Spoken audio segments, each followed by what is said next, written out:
Hello, Assalamualaikum. Selamat sejahtera kepada pengikut-pengikut Abang Joe.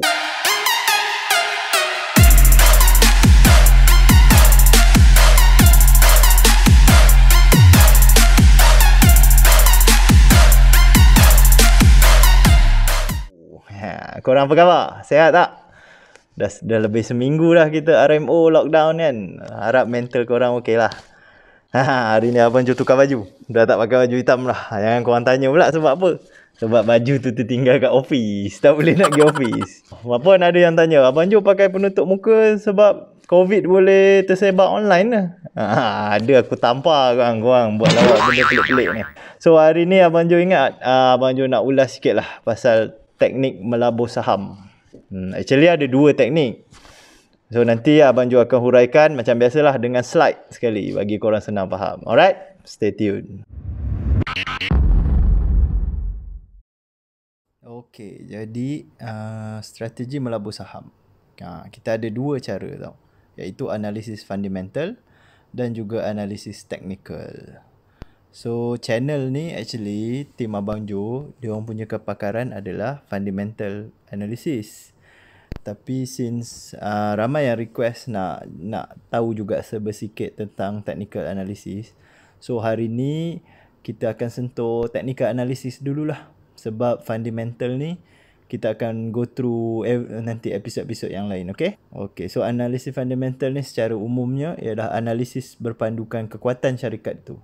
Iaitu sebelum kita melabur, kita tengok penjata pendapatan dia, penjata imbangan iaitu asset liability, dia punya cash flow, aliran tunai. Dan yang terkenal, cara yang terkenal untuk analisis fundamental ni adalah value investing. Value investing ni ramailah otoritas saham overseas yang gunakan style ni. Maknanya dia orang membeli saham ni bila harga tu rendah dari nilai syarikat tu sendiri. Nilai syarikat ditentukan berdasarkan macam yang kita dah pergi dalam episod pertama rasanya kan, yang PE ratio, PB ratio. So EV EBITDA ratio ni nanti kita sembang lah episod lain. And then analisis technical ni dia lebih kepada jual beli melalui pengajian pergerakan saham tu. Dia banyak study carta. So dia orang akan menggunakan carta harga saham. Itu carta ni, dari carta tu dia orang akan dapat signal, isyarat untuk beli ke jual. Dia orang dah tak tengok sangat dah cash flow ke apa. Dia orang memang study carta ni. Dia ada macam-macam teknik pula dalam technical analysis ni. Ada MACD, RSI, Elliott Wave. Elliott Wave ni popular lah, ramai. Budak-budak forex pun pakai juga ni. And then breakthrough from support and resistance. Ni yang common lah. Okay, apa itu analisis technical? So, analisis technical ni dia menganalisis pergerakan harga sesuatu aset iaitu saham, komoditi, forex ataupun forex kan. Dia berpandukan aktiviti pasaran, sejarah pergerakan harga aset, jumlah bilangan transaksi iaitu volume. Sebelum Abang Joe pergi lebih jauh, Abang Joe nak ingatkan yang analisis technical ni bukan kepakaran channel dan tim Abang Joe tau. So, siapa yang memang berminat nak main saham ikut technical ni, korang kena cari sifu yang betul-betul power. Yang memang dia punya konsep belajar dia memang belajar technical. Baca graf, baca pattern. Jangan ikut ni. Ini kita just sembang umum je untuk korang dapat idea. Make sure pilih sifu yang betul lah. Jangan kau tengok kat Facebook sifu-sifu, kalau ada yang biasanya kalau sifu yang konon mengajar technical analysis ni ada gambar pegang duit berkepuk tu, tu fishy sikit lah. So pandai-pandai korang lah kalau korang berminat technical analysis ni, pilih sifu yang betul. Okay, kembali balik pada slide kita ni kan. Okay, dalam technical analysis ni dia orang tak indahkan langsung data-data fundamental saham tau. Sebab dia orang memang percaya semua maklumat berkenaan saham tu dah diambil kira dari pergerakan harga saham. Dia orang memang percaya semua pergerakan harga berpandukan trend dan pattern. Pattern ni dia orang kata memang boleh diramalkan. Dah, yelah pasaran saham ni dah berapa tahun, dah 100 tahun lebih kan. Memang dia orang kata trend dan pattern ni boleh diramalkan. Mengikut kepercayaan dia orang lah. So manfaat yang dia orang kata paling besar lah dalam analisis teknikal ni, dia tidak memerlukan data yang selalunya susah kita nak cari tau. Tak perlu data yang terperinci. Sebab yalah, kebiasaan orang kita bukan rajin sangat nak kumpul data-data sesuatu syarikat tu kan, nak kena baca 4 tahun punya financial report. Siapa yang rajin kan? Lagi korang, Abang Jo, semua tak rajin kan? Sebab dia orang kata semua analisis dia orang cukup dengan berdasarkan harga aset semasa tu saja. Jadi dia orang semua berpandukan supply and demand terhadap saham tu. Jadi kalau dalam analisis teknikal ni, kebiasaan orang guna candle tau. Nanti Abang Jo terangkan dekat slide selepas ni. Yang paling popular tu maknanya candlestick tau. Japanese candlestick pattern. Dalam Japanese candlestick pattern ni ada macam-macam style candlestick ni. Korang kena master lah kalau korang berminat nak main saham ikut teknikal. Ada doji, engulfing, harami, lepas tu bullish engulfing, bearish engulfing. Semua kena belajar lah, tapi bukan dengan channel ni. Ingat, channel ni value investing. Apa tu dia orang ada dark cloud cover, piercing, shooting star, hammer. Banyak lah lagi. So cari sifu yang betul sebelum korang memulakan permainan saham, pelaburan saham. Okey, tadi kita dah sembang pasal sebab apa orang pilih untuk guna analisis teknikal kan. Okey, ni mesti setiap benda mesti ada benda yang dia punya disadvantage dia tau. So, untuk analisis teknikal ni, kesukaran analisis teknikal ialah apabila kajian menunjukkan harga sesuatu aset tu tidak bergerak mengikut trend. Maknanya trend tu tak jadi. Maknanya apa yang terjadi dulu, dia tak semestinya berulang semula. Dia mungkin sejarah berulang kembali, tapi mungkin sejarah tak berulang lagi. And then nombor 2, strategi ni yang dulunya menjadi, yang kita dah biasa pattern yang kita ramal tu jadi, dia akan jadi kurang efisien bila mana ramai sangat orang guna teknik awak. Maknanya common lah, dah ramai sangat orang guna kan. Jadi pattern tu tak terbentuk sangat. Tapi juga strategi teknikal ni juga dia hanya jadi kalau orang lain pun guna juga. Kalau kita je guna, benda ni tak akan jadi juga. Sebab kita dapat signal dari chart ni yang kata signal untuk kita beli. Buy now, buy. Tapi orang lain tak nampak pun signal tu. Dah kita sendiri, kita seorang-seorang je buy. Macam mana pergerakan tu nak berlaku? Kan? Jadi pattern tu tak akan jadi kalau tak ada pula orang guna. Kena balance lah.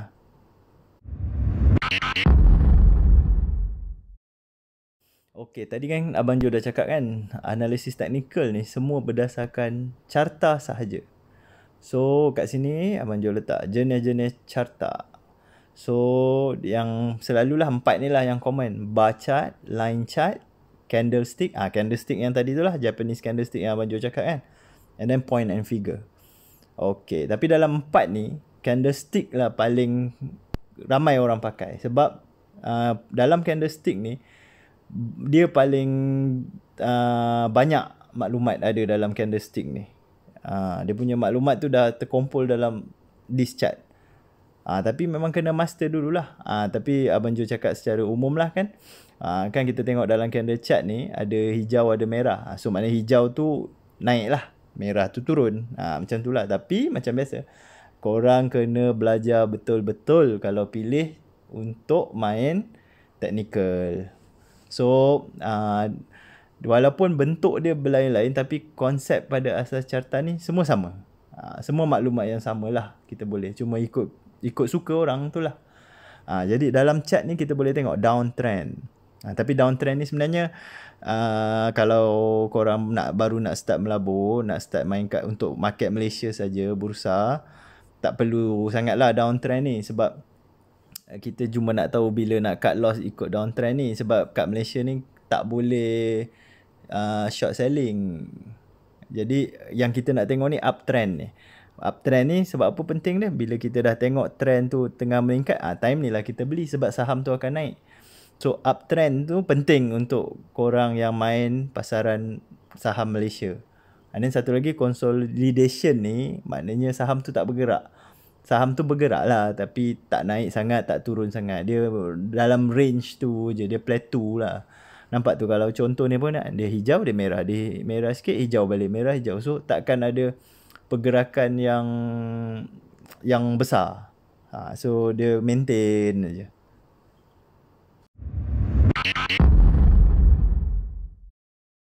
Okay, so apa dia resistant and support?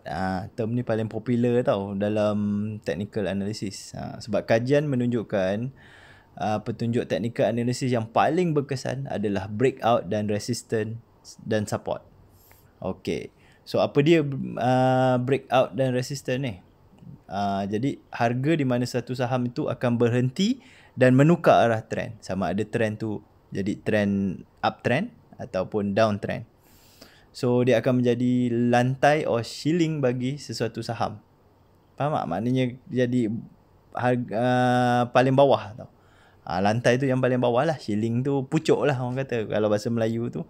Yang selalu budak-budak forex kata, pucuk-pucuk tu maknanya ceiling paling tinggi sesuatu saham tu. Okay, jadi untuk support ni maksudnya kalau kau tengok dalam gambar rajah tu, support tu yang belah bawah tu. So, support ni harga di mana pembeli akan jadi lebih berminat kat saham tu. Selalunya bilangan pembeli pada harga support ni, dia akan jadi lebih tinggi dari harga penjual. Sebab saham ni nak naik ni. Macam resistant pula, harga di mana penjual akan menjadi lebih berminat untuk jual sahamnya.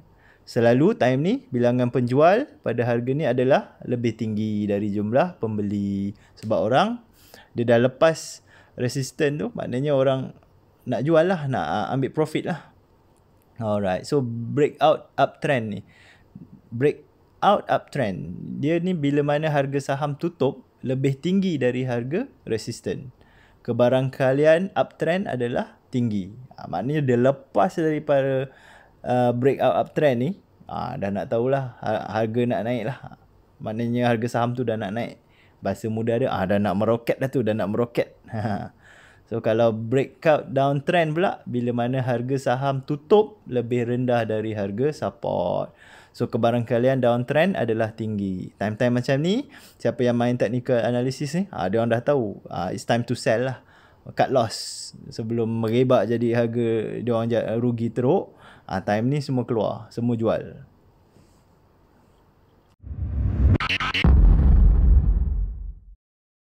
Okay, apa dia head and shoulder? So dalam banyak-banyak bentuk carta, head and shoulder ni merupakan yang paling efisien untuk korang ramal trend selepas tu. Okay, kalau tengok dalam gambar rajah ni, dia ada 3 bukit tau. Dia macam bentuk M. So peringkat pertama dia naik sampai puncak, lepas tu dia jatuh. Lepas tu peringkat kedua dia naik melebihi puncak yang pertama. Kemudian dia jatuh semula. Peringkat ketiga dia naik, tapi dia gagal melebihi puncak peringkat kedua tadi. Kemudian dia jatuh. Jadi kalau korang tengok ni, kenapa dia panggil head and shoulder ni? Sebab korang boleh tengok bila dia bentuk macam M ni, korang boleh nampak macam bahu, kepala, bahu. Macam orang lah, macam figure orang. Jadi biasanya bila berlaku pattern macam ni, maknanya bila mana harga jatuh melebihi support dia ni, maknanya itu adalah satu indikasi downtrend yang sangat kuat. Maknanya kalau kena macam ni, korang kena cut loss lah. Sebab dah tahu market nak downtrend yang sangat kuat. Ni memang popular bentuk head and shoulder punya style ni. Okey, satu lagi yang popular dan efisien ni adalah inverse head and shoulder. Dia sama seperti head and shoulder, tapi dia terbalik. Simple. Dia mirror je macam yang tadi bentuk tu, bentuk M. Bila mirror jadi apa? Jadi W. So peringkat pertama dia turun sampai jurang, sampai tu kemudian dia naik balik. Lepas tu dia turun lebih daripada yang pertama tu. Lepas tu dia naik balik. Peringkat ketiga dia turun, tapi dia tak lebih yang nombor 2 tadi. So dia naik balik. So dia akan bentuk sama juga. Cuma macam korang tengok terbalik je lah. Dia ada bahu, kepala, bahu. Tapi macam korang terbalikkan skrin korang lah kan. Okay, bila mana harga naik melebihi resistance ni, bila dia adalah indikasi uptrend yang sangat kuat. Time ni korang nak position, nak beli apa sesuatu saham tu, maknanya indication ni signal lah kan orang panggil. Signal ni kuat dah. Boleh beli maknanya. Tapi korang kena ingat tau, pattern ni kena jadi dulu baru korang buat decision. Korang jangan ramal macam, oh ni nak buat bentuk inverse head and shoulder ni, aku nak masuk awal ni, nak makan lebih. Jangan. Make sure dia terbentuk dulu baru korang masuk. Okay? Tapi kalau nak tahu lebih dalam, again, channel Tim Abang Jo ni memang bukan kepakaran kita orang. So carilah sifu yang betul kalau tak sesat jalan. Ingat tu.